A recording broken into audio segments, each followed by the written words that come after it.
I'm gonna give you guys my inspiration for the week, which are these pumpkin pie crumble bars.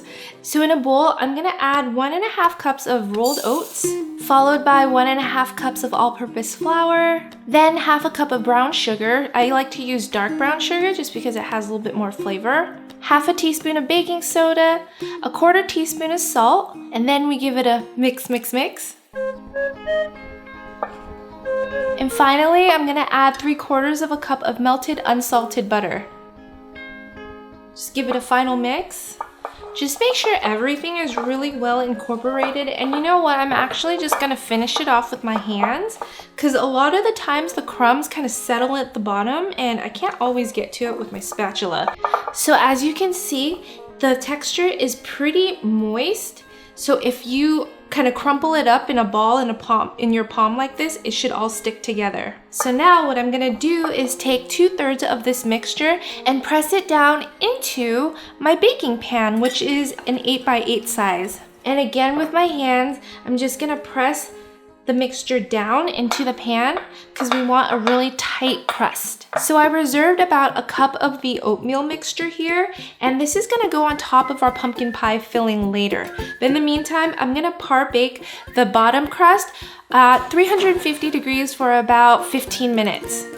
So while the crust is baking, I'm gonna make the pumpkin pie filling.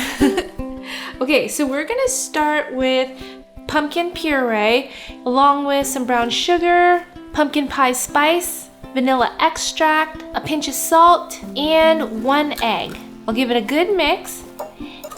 And finally, just to thin everything out, 1/4 cup of heavy cream. Okay, that looks good. The consistency should kind of be like thick applesauce.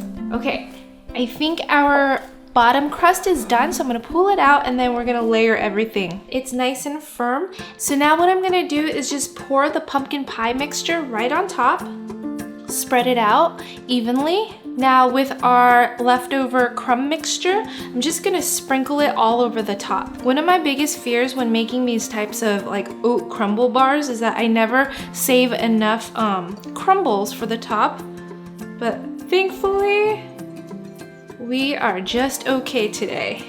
I'm just gonna take my hand and brush the mixture to cover any gaps. This looks great.